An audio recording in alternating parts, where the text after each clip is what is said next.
Some friendships are not so much measured by time, but by the path you travel together. And no one knows that better than 7-year-old Charlie Fernandez and her teacher, Sarah Norton. They're friends, they have fun together, they laugh.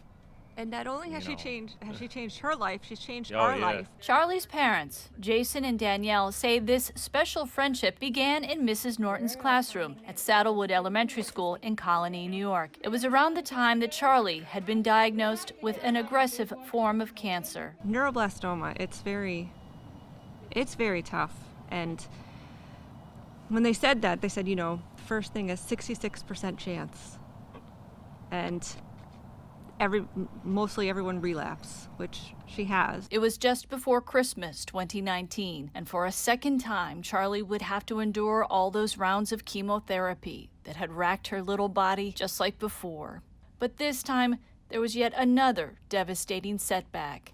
We were getting ready to start our next chemo, and she's like, I can't see. And I'm like, well, the TV's right there.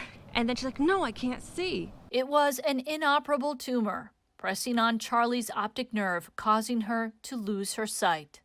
Never came back. It still hasn't come back. I mean, we don't know if she could see anything. She really doesn't like to talk about it. But there was a light in the darkness in the form of Mrs. Norton and her regular visits in the hospital. Then, as if things couldn't get any worse, an unwanted visitor arrived.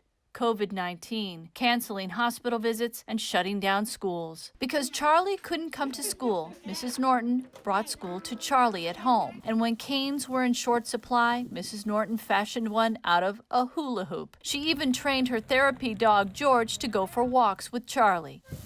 Use that hoop, both sides.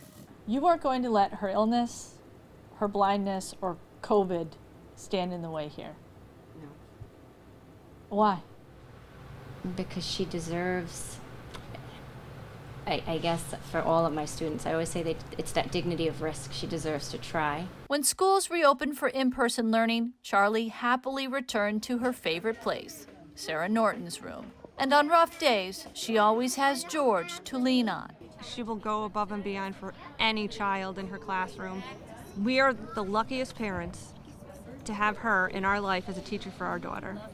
Charlie's mom, Danielle, has documented her daughter's story for her many supporters on a Facebook page appropriately named Charlie's Angels in Effect. And Sarah Norton, one of her fiercest angels, is mentioned in many posts. And when Danielle heard that Staples, the retail supply chain, was accepting nominations for their Thank a Teacher contest, she didn't skip a beat, entering Mrs. Norton. As soon as I sent it in, too, I'm like, oh, I know she's going to win. And of course, she did.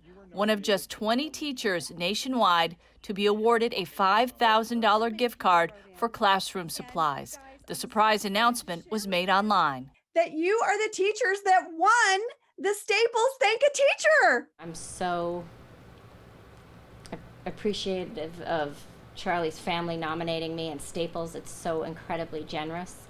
Of course, I'm already thinking I can get Charlie this great iPad that we can put all this adaptive stuff on it. As for Charlie, the doctors say her health is uncertain. Shortly after we met her, Charlie's parents learned that she has relapsed once again. But no one is giving up hope, least of all, Mrs. Norton. I consider it my honor to be able to teach Charlie. It's made me a better teacher. It's challenged me to just make things work for her. And with a friend like that beside you, you never walk alone, no matter what the challenges may be. Good job, Charlie. Anya Tucker, News 10, ABC.